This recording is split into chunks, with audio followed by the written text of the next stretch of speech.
Relax at the Kolkata Maidan, known as the Lungs of Kolkata. It is the largest urban park.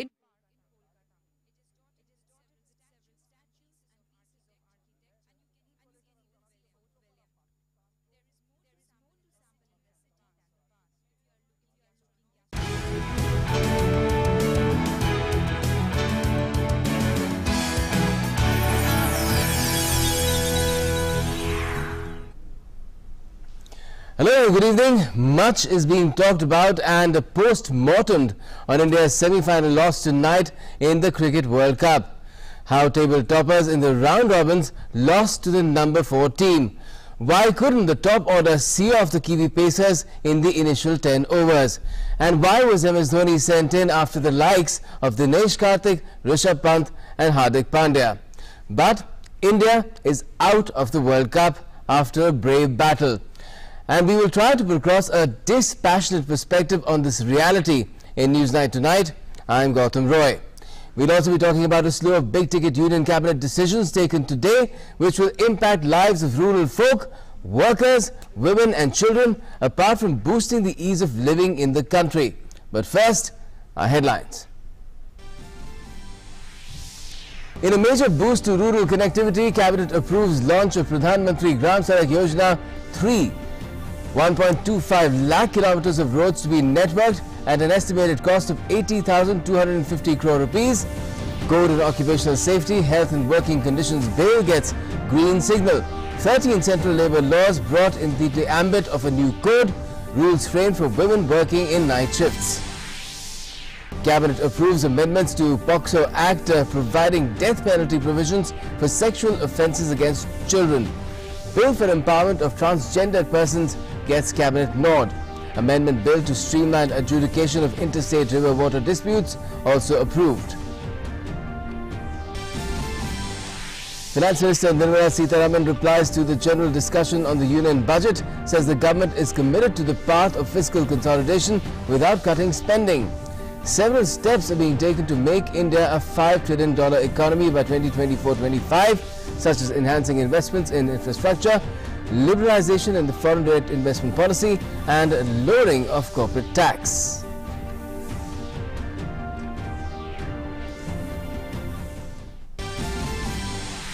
No end to Nataka in Karnataka. 2 more Congress legislators resign.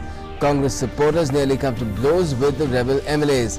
Some of the rebels petitioned the Supreme Court, alleging their resignations are not being accepted deliberately. The issue disrupts proceedings in the Rajya Sabha in the national capital.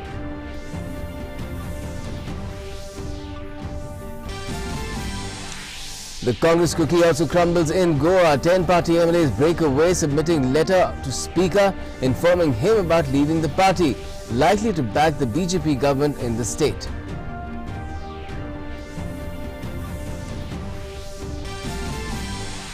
The CBI conducts raids at 12 locations in connection with illegal mining probe in Uttar Pradesh. 4 IAS officers booked, including Gayatri Prajapati.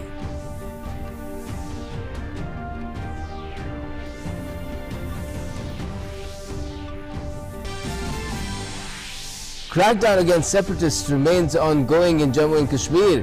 The NIA attaches the residential premises of Asya Andrabi, action taken in connection with charges of illegal activities.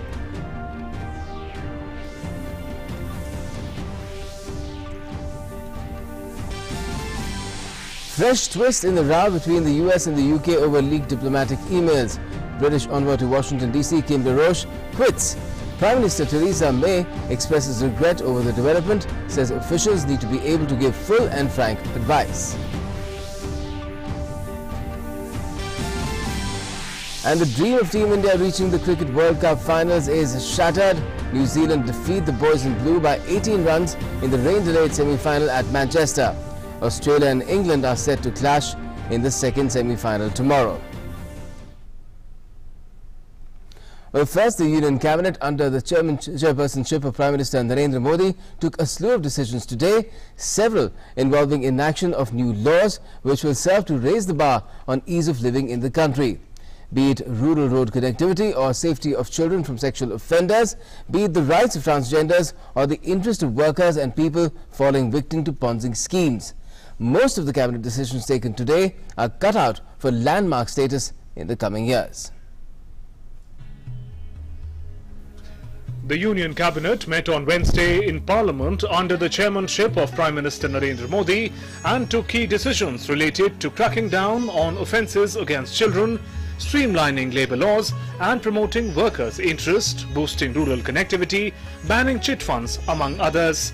The Cabinet Committee on Economic Affairs took the decision to launch Pradhan Mantri Gram Sadak Yojana Third or PMGSY Third. The scheme involves consolidation of 1.25 lakh kilometers of rural roads. This will connect rural habitations to Grameen agricultural markets, higher secondary schools and hospitals. The work will be done at an estimated cost of 80,250 crore rupees. तीसरे phase में 1,25,000 kilometre सड़क हम पूरे देश में बनाएंगे और लगभग इस पर 80,000 करोड़ रुपए का व्यय आएगा। स्वीकृति के पश्चात यह काम करने का मार्ग प्रशस्त हो गया है। तो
that happens in terms of getting better wages, better prices for the products like eggs, then the animal husbandry, then the meat sale, and also the agriculture commodities. This is going to give a big push for the rural economy, and urban markets are anyway saturated, and from the economic point of view, when you are talking about $5 trillion economy and all that, rural areas is where the potential is, and also if you see market, yes, is better market. That's what seems to be the what was the other point that you were saying will have a major socio-economic impact?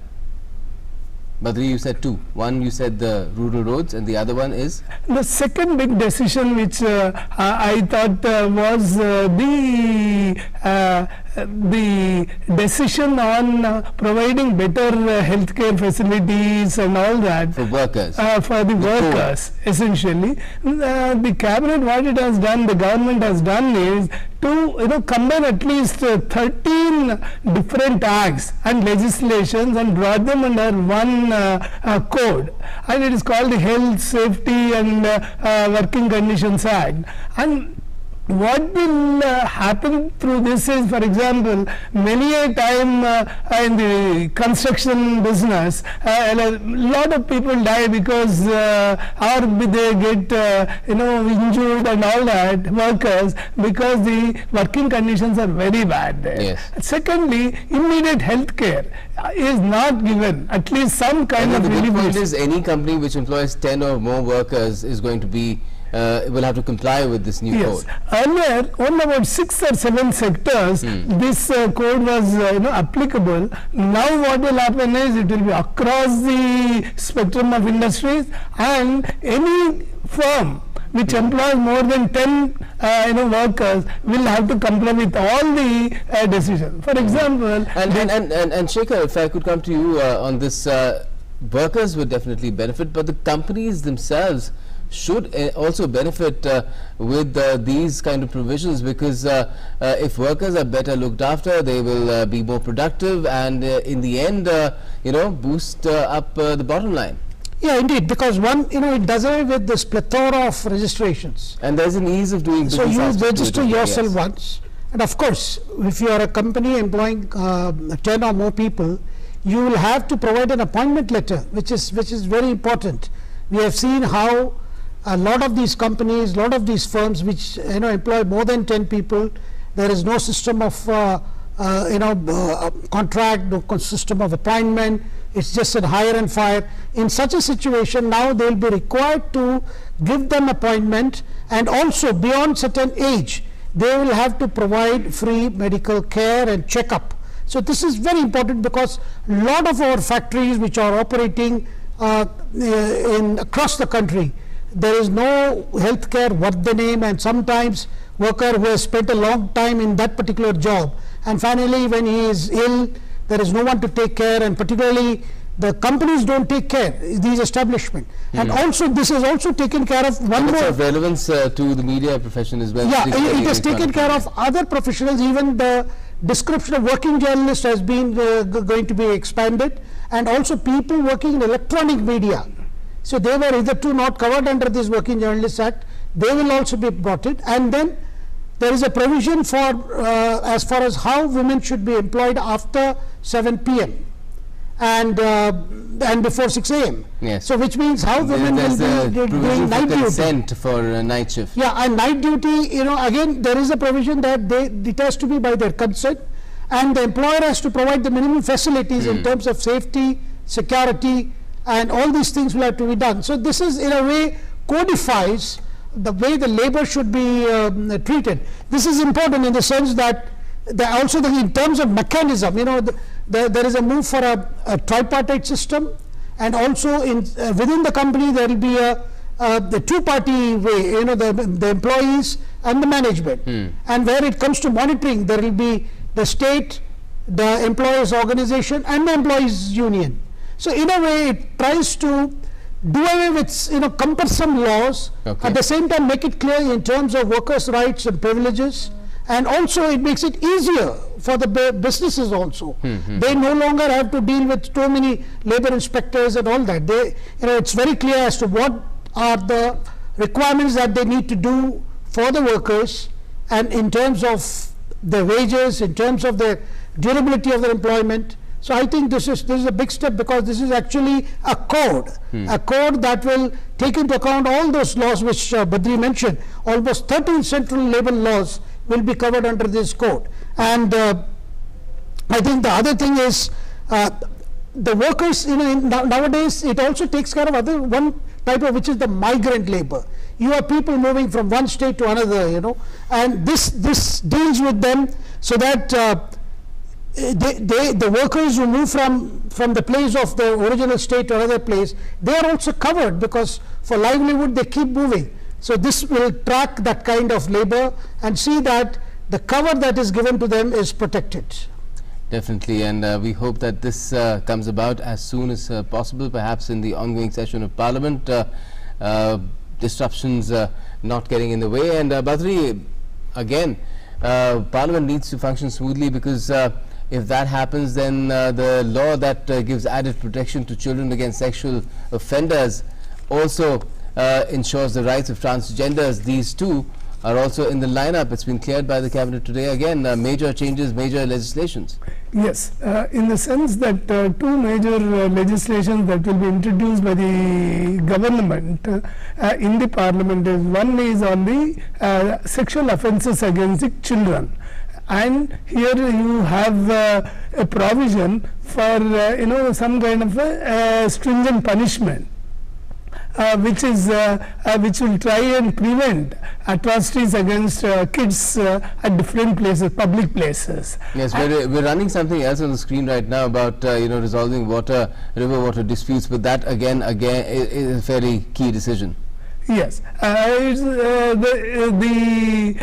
decisions relating to the transgenders and things like that are very important, in the sense that they get discriminated in a big way, and they feel left out, essentially. When you want to build an inclusive society, perhaps this is very important in terms of giving them a sense of security and things like that. So my guess is both the legislations, they will be introduced in the Parliament, perhaps during the ongoing session itself, and perhaps there shouldn't be a major issue for the government to get both the legislations passed. Certainly, and that's what we all wish. Another bill, in fact, which was an ordinance earlier, is the Unregulated Deposit Schemes Bill, Shekhar, and that has also been an issue that has affected a lot of people. Ponzi schemes, bogus chit funds, all these Shardas, Nadas, there will be action against them as well if this particular bill is passed. Yeah, indeed. I think this bill is actually replacing an ordinance which is already in force. And there has been several these Ponzi schemes by mostly fly-by-night operators who manage to induce most gullible of our population to put in money by promising very high rate of interest. And since these are unregulated schemes and unregulated operators, this brings in a very specific law to deal with this fraud, this kind of fraud. And I would like to add as to the significance of the POSCO, that is Protection of Children from Sexual Offences Act. Yes, POSCO. POSCO, I think we need to note that punishment has been made more stringent. That includes death penalty in cases of horrendous assault on children. I think this is very important, because the essential amendments are dealing with two aspects. One is there is a rising trend in crime against children, and second thing is there are new kind of crimes. Brutal crimes. Brutal new kind of crime. That's why it also takes into account situations where children are left orphaned by natural calamities, where NGOs who come take care, and sometimes some of these caretakers and NGOs are known to commit horrible offences on children. And this particular one particularly takes care of injection of hormone to advance puberty of some children for the subsequent sexual assault on them. This is a provision that was missing, because there have been numerous cases where children who are orphaned after earthquake, and another will counter child pornography. Yeah, and I think this is a very important problem which has come to light by the law enforcement agencies, where we have seen unfortunate children being subjected to last but not the least, the consolidation of these river water dispute tribunals, you know, one big tribunal instead of 9 with the benches. How effective do you think this mechanism is likely to be in resolving, you know, these long pending, long winding river disputes that keep on ending up in the Supreme Court? Yes, there is a very big decision in terms of, you know, resolving the water disputes between different states. If there is an interstate water river that is flowing across, and there is water disputes, say, relating to Kaveri, say for example relating to Krishna and Godavari rivers. So there are several states which are, you know, seeking more and more, you know, water for themselves. Given the kind of, you know, concerns that we have on water resources, so naturally the government. If the Jal Shakti dream is realized, then all these water disputes will be a thing of the past. That's all we hope for at this juncture. Thanks a lot for joining us this evening, both Badri, you as well as Shekhar Iyer.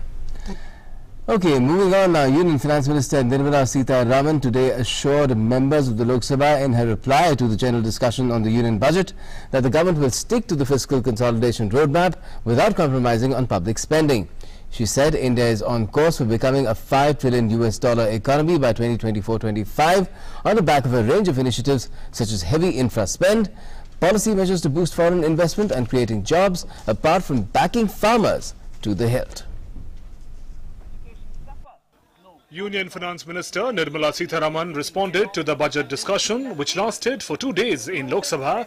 She made it clear that the government is committed to pursuing fiscal consolidation without compromising on any public spending. Sitharaman also said that the 2019-20 budget shows the government's commitment to maintain the fiscal deficit within 3.3% of the GDP, while increasing the expenditure for agriculture and social sectors, especially in the fields of education and health. The budget 2019-20 reflects the government's commitment, and I'm happy to say that it reflects the commitments of this government to substantially boost investment in agriculture, substantially boost investment in social sector, particularly in education and in health.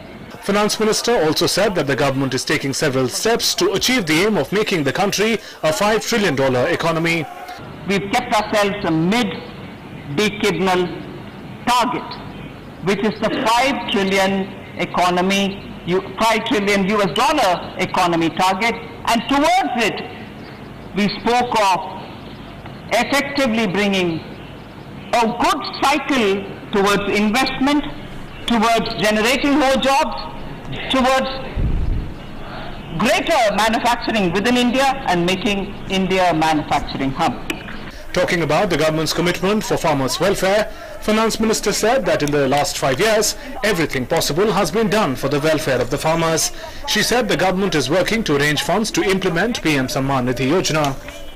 It's our government that has very early, even after taking over the responsibility in 2014, realized that the agriculture sector needs huge transformational steps.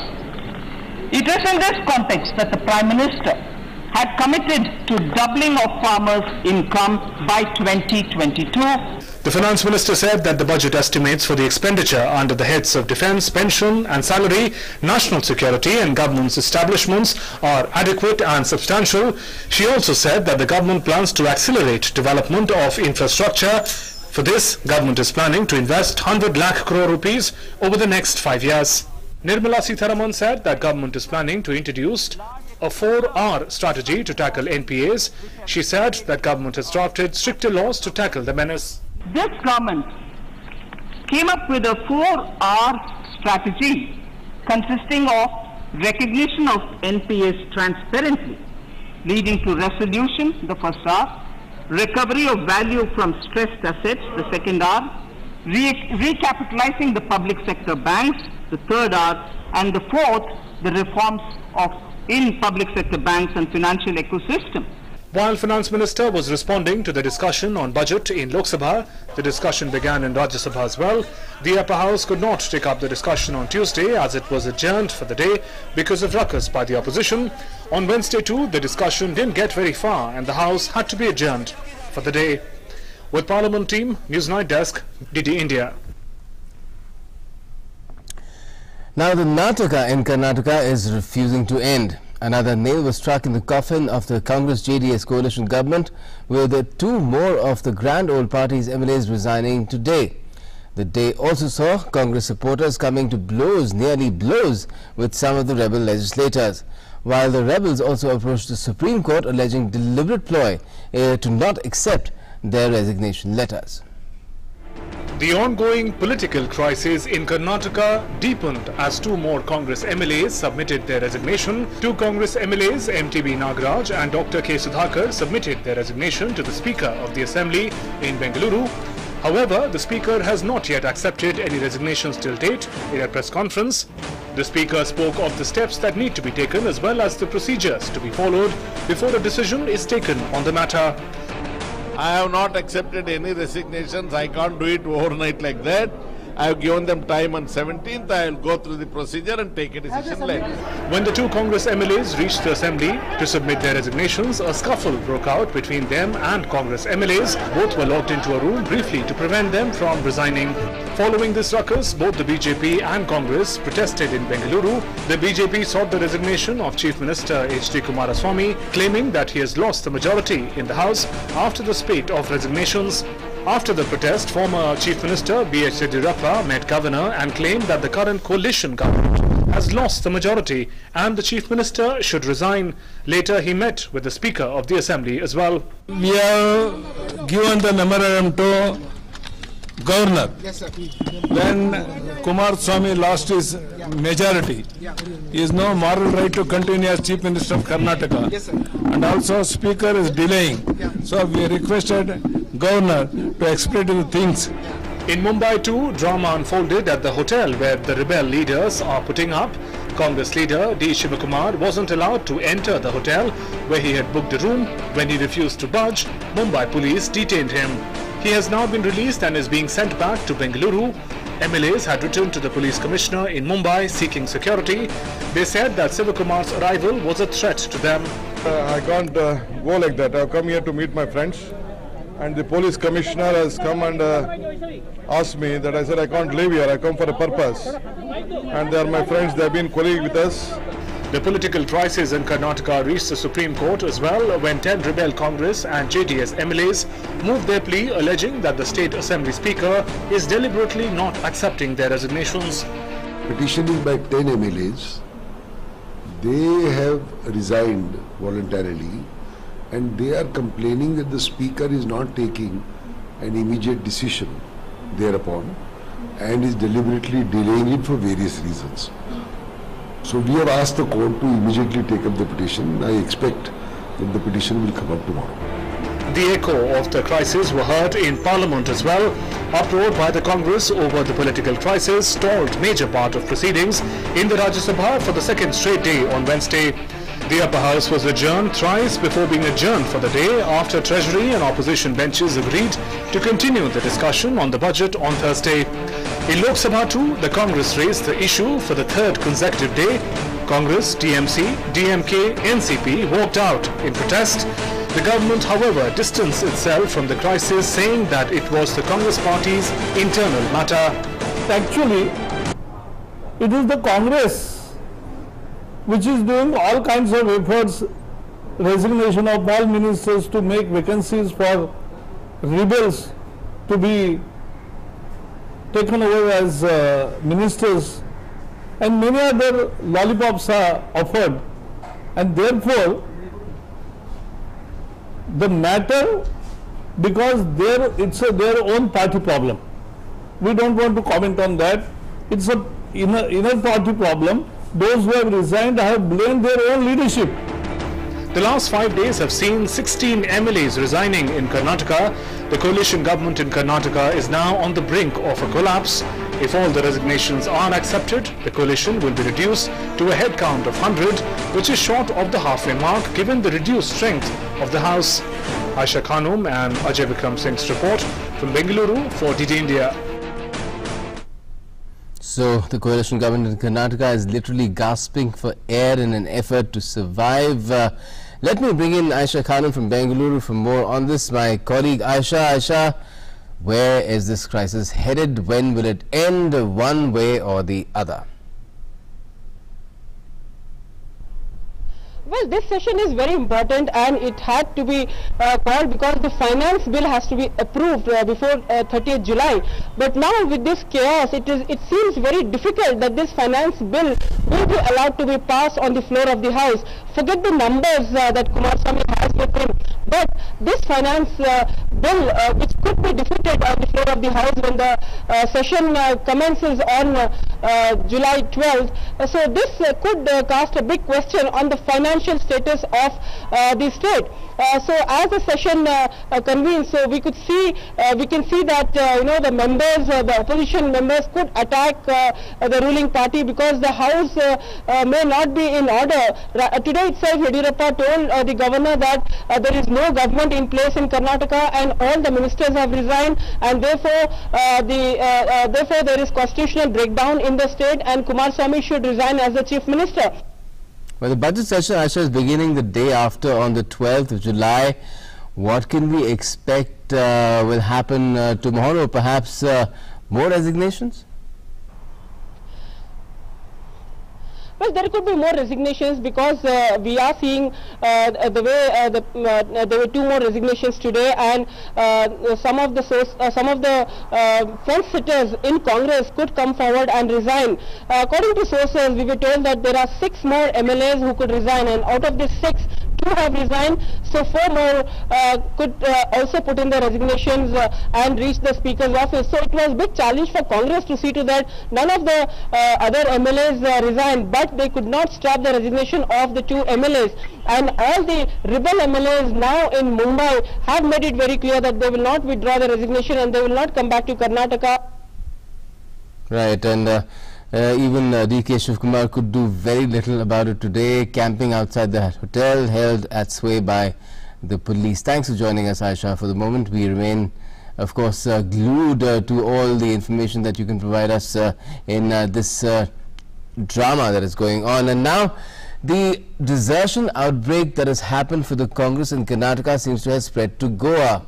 Why? Well, what's happened is that a group of 10, yes, 10 Congress MLAs have broken away from the party, and they in fact went and met the Speaker along with Chief Minister Sawant and said that they're no longer part of the Congress and they're forming their own unit and backing the BJP government in Goa. The BJP was already 17 strong and in power, and now it will be 27 if you add these 10, because there were a total of 15 Congress MLAs in the State Assembly of Goa with 40. In fact, Congress in 2017 was the single largest party in the Assembly after the elections, but the BJP managed to gather the numbers required and form the government, and ever since then it's been downhill for the Congress in the state. Now it's going to be down to 5 out of a total of 40 seats in the Assembly.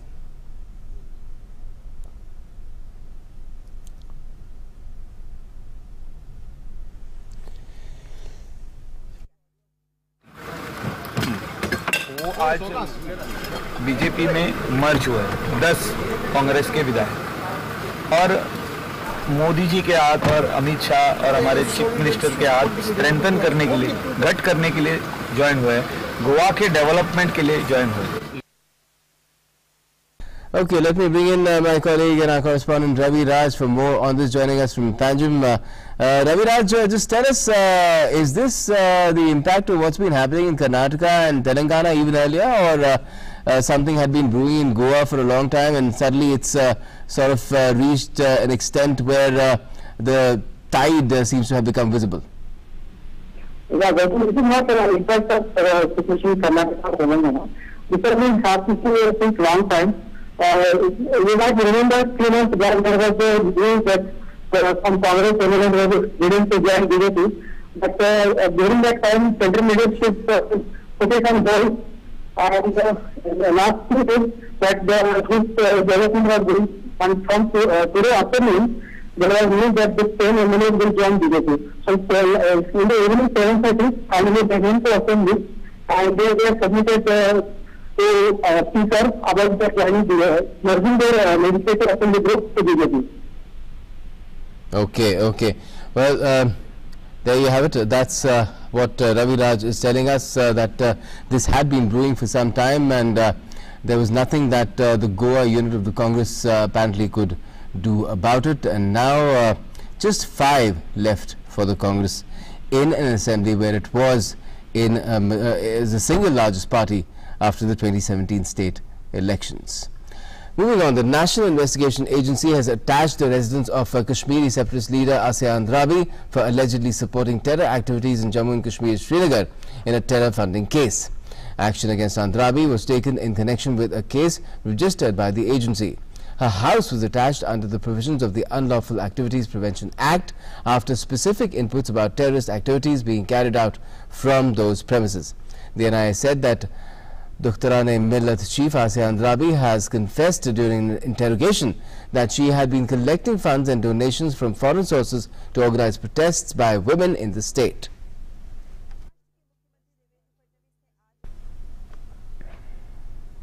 And the CBI continued conducting raids at multiple locations in 3 districts of Uttar Pradesh in connection with illegal mining scam. The search started out in Hamirpur, Fatehpur and Bulandshahr. The CBI has registered fresh cases against 4 IAS officers, including Bulandshahr District Magistrate Abhay Kumar Singh and former Minister Gayatri Prajapati, as accused of illegal mining contracts given in the state.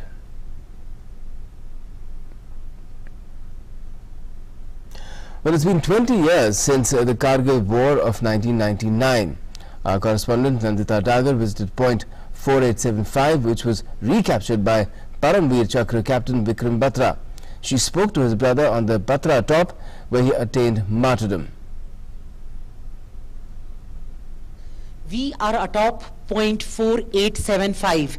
The mountain ridge point 4875 is 4,875 meters high, and over there where you see the Indian tricolor is the Batra top. That is where Shaheed late Captain Vikram Batra performed the ultimate sacrifice for which he got the Paramveer Chakra. 20 years ago that Captain Vikram Batra recaptured this post, or the Batra post, from the Pakistanis.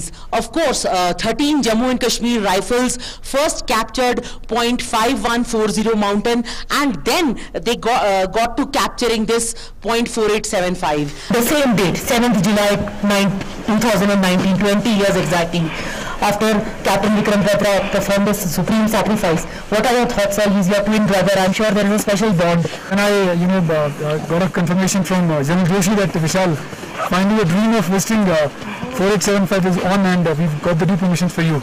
So the first thought which ran across my mind was that Vikram is calling me and I'm going there up to meet him. And I spoke to my parents in the morning right from the top. Yes. And I wish Vikram could have given the same call 20 years back to mom and dad. It was one of the bloodiest battles of the Kargil war, and also something that was the most tough, because as you can see, these are look at this ridge over here. The gradient here is very, very steep, and over there in the distance you can see troops from 13 Jammu and Kashmir Rifles who are trekking their way up, and they are commemorating and recreating the same route they took, and paying a homage to these mountains where they lost so many brethren, so many comrades in arms. So this is the Pakistani 120mm mortar gun, which was captured by 13 Jammu and Kashmir Rifles when the attack began on the night of 4th and 5th July, and eventually it was captured, as we told you, by Captain Vikram Batra, the Batra top, over there where he attained martyrdom on 7th of July. Interestingly, Lieutenant Colonel Y.K. Joshi, he was the commanding officer of 13 Jammu and Kashmir Rifles, and he is currently the Corps Commander of 14 Corps. Today must be a special day. You are commemorating exactly 20 years. What are you sharing, sir? All these people who teched up. I am sure it's not easy with the kind of gradient and snow-capped peaks that they're climbing. You know, point 4875 was the most dominating feature in this area. And the enemy also realized this. So plus, the terrain in this area is also very difficult. The grade is extremely steep. So it requires, you know, 2 Paramveer Chakras, 1 assault to capture this feature. Very well said, sir. And this, you know, is a historic record that 13 Jagrif has created, which is very difficult to replicate in any war, you know, by any army of the world. So it's a matter of great pride for me. My chest swells with pride, you know, when I even think or talk about 13 Jagrif, the Way of the Brave. So you can see the flag flying, you know, fluttering high with pride. Yes. And this all goes to the sacrifice made by Captain Vikram Batra. And like I said, who earned his Paramveer Chakra here, laid down his life, made a supreme sacrifice for the honor of the nation, and paved the way for 13 Jagrif to capture this feature. With camera person Sanjay Jaina on point 4875 at the Batra top, this is Nandita Dagar for DD News. Bharat Mata ki Jai! Bharat Mata ki Jai! Bharat Mata ki Jai! Captain Vikram Batra ki Jai! It has been 20 years, but we will never forget. Now, Jammu and Kashmir government has in fact taken a lot of decisions that are in the interest of the people. Let's take a look at what's in our regional roundup.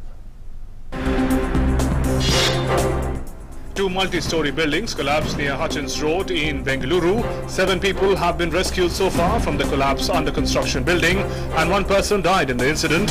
The rescue operation is underway. Jammu and Kashmir government has said there was no ban on civilian traffic movement due to the ongoing Amarnath Yatra, but traffic was being regulated to avoid any congestions on Jammu-Srinagar National Highway due to heavy rush of vehicles. Divisional Commissioner of Kashmir said claims on social media that there was ban on civilian traffic movement are false. The army kicked off a 7-day-long drive to recruit soldiers, clerks, storekeepers and soldier nursing assistants in northern Kashmir district of Baramulla. Over 5,000 participants have registered for the recruitment process. The drive will conclude on 16th of July.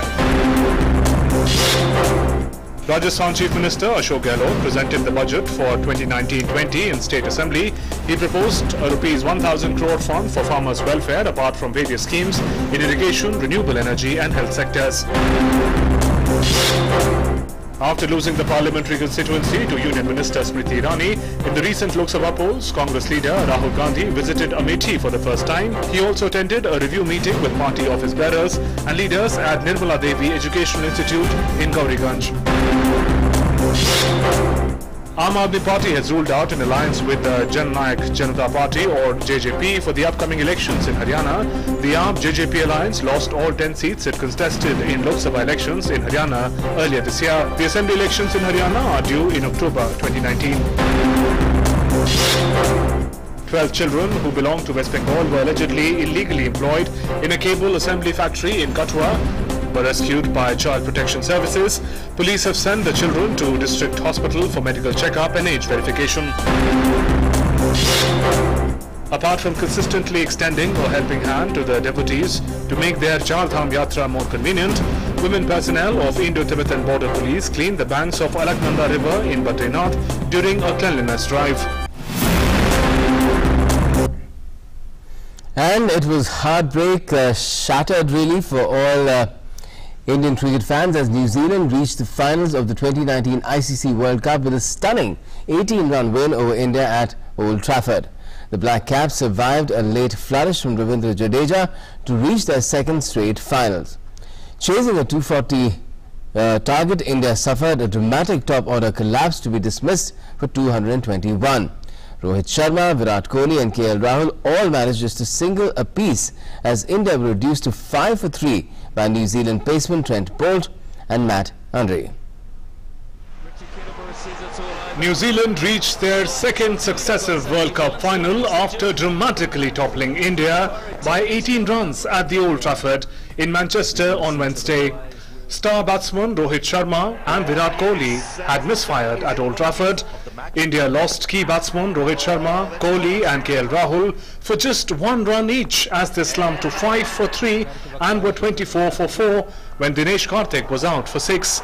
और इसके साथ बन रही है भारत की। But India recovered to 150 for 6 of 40 overs, needing a further 90 runs of the remaining 60 balls to reach a victory target of 240 at Old Trafford. With Dhoni around, Jadeja made sure he got the big hits out of the way almost every over. He smashed sixes at will and kept things under control at all times, even with Dhoni just content with collecting singles. Ravindra Jadeja and MS Dhoni produced 116-run partnership to drag the 2011 winners back in contention.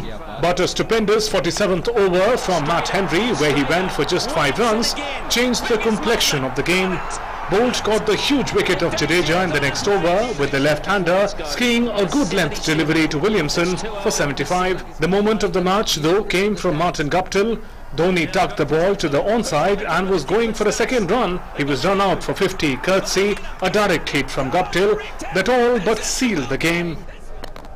Magic 3 and he leaves the big stage. Nisham got the final wicket of Yuzvendra Chahal to spark celebrations in the Kiwis camp. Henry returned 3 for 37 from his 10 overs and was named man of the match. The Kiwis will therefore face England or Australia in Sunday's showpiece at Lord's after successfully defending 239 for 8. What a performance from New Zealand to defend. Jadeja's heroics with a bat went in vain as Team India was defeated by New Zealand, and with that they booked a berth in the final for the second time in a row. This match also will give the team management a chance to assess themselves, because playing 3 wicketkeepers in the side and also the lineup and the number 4 spot conundrum is still something they haven't been able to solve. Hopefully in the near future they will be able to provide some answers to those questions. With cameraman S. Jaishankar, this is Tapush Bhattacharya, DD News, Old Trafford. And Prime Minister Narendra Modi appreciated Indian cricket team's fighting spirit in the semi-final of the ICC Cricket World Cup.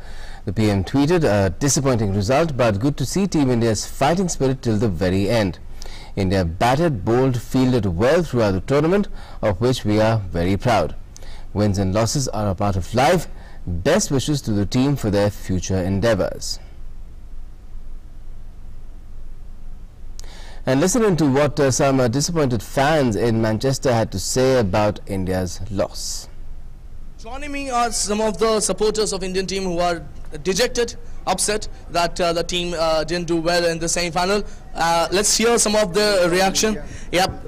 And they came all the way from India to support their team, so definitely their anger is justified. So first and foremost, you tell us, where do you think Indian team lost the match? We lost the match by not following the run rate. We have wasted so many deliveries, and I think that is the main cause of our defeat. What about you, sir? Well, to be very honest with you, I think they, you must give credit to New Zealand. They bowled well. I think Pant and Hardik, I think they'll probably learn a lot out of this game. They got themselves in and then they got out. Hats off to Jadeja. They brought us back.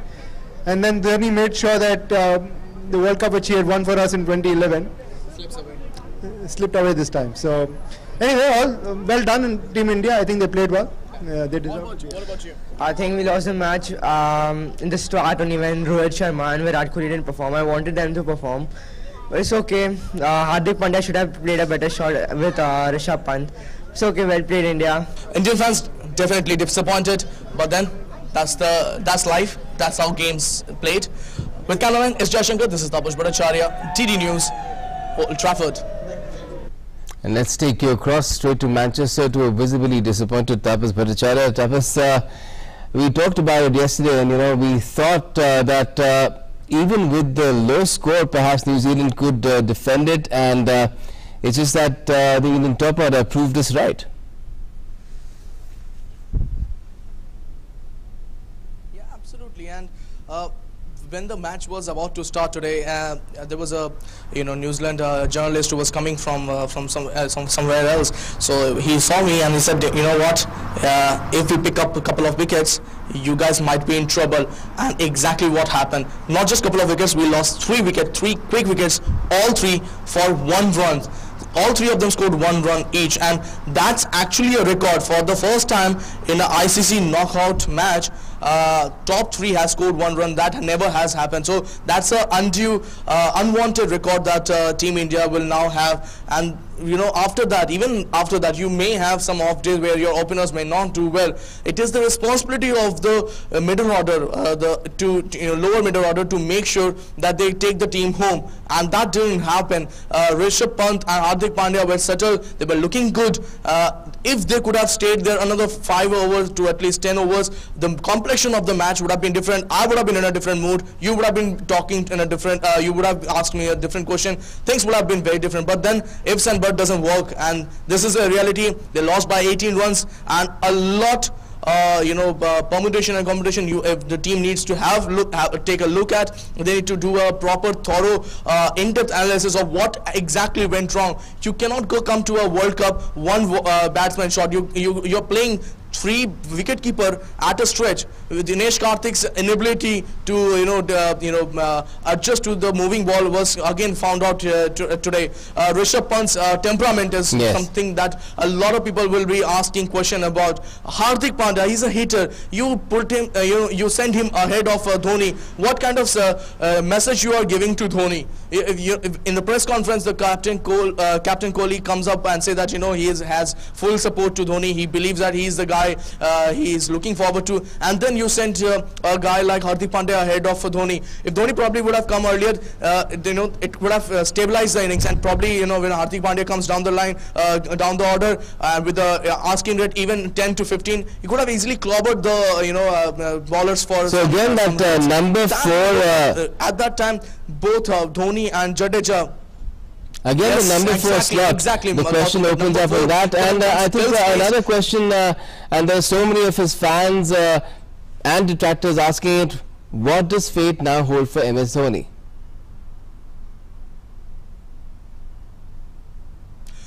Gautam, a lot of people may ask this question because in fact all these fans who have turned up, supporters turned up for this match, they were saying the same thing, that this is probably his last match and he should hang up his boots. But knowing Dhoni, when you expect him to do something, the expected thing, he will not do it. He will do it when he feels that time is right. So you may just see him coming with a declaration tomorrow, or he may just do a declaration about his retirement probably after he goes back to the to India and probably assess it. All these things are mere speculation, but matter of fact, it's time that we find a suitable replacement for Dhoni, because end of the day, the end is near, and one needs to find a suitable replacement for Dhoni. People are asking about if Rishabh Pant is a guy who should be replacing Dhoni. Maybe in a shorter format, maybe he's a good option, but again his wicket keeping skills needs to improve leaps and bounds, especially in the ODIs and in the test matches, if he wants to be seen as somebody, and his temperament, because he comes across somebody who has a lot of potential, but if you only play 5 overs to 7 overs, that's not going to help the team. You need to have you need to stay in the wicket. 50 overs is a different ballgame than 2020. Provide that stability to the Indian team. Right. Well, I'm sure we'll be talking about this further as well. This is deserving of a longer chat. We don't have that luxury right now, Tapas, but I'm sure we'll talk about it later on. Thanks a lot for joining us for the time being. Okay, now let's get you some international news as well. Britain's ambassador to Washington resigned after Donald Trump labelled him stupid and wacky, following the release of confidential memos from the envoy in which he branded the US President's administration inept. Memos from DeRoche were leaked to a British Sunday newspaper, infuriating Trump, who launched a stinging Twitter attack on both the envoy and Theresa May, who had given him her full support. Prime Minister May said that she regretted that Britain's ambassador to the US had felt the need to resign, adding that officials needed to be able to give full and frank advice. Mr. Speaker, this morning I have spoken to Sir Kim Darroch. I have told him that it is a matter of great regret that he has felt it necessary to leave his position as ambassador in Washington. The whole cabinet rightly gave its full support to Sir Kim on Tuesday. Good government depends on public servants being able to give full and frank advice. I want all our public servants to have the confidence to be able to do that. And I don't know if Donald Trump agrees with that. He just is, I think, dwelling on the fact that Theresa May herself is an outgoing Prime Minister in the UK. And that's all we had time for the moment as far as Newsnight Tonight is concerned.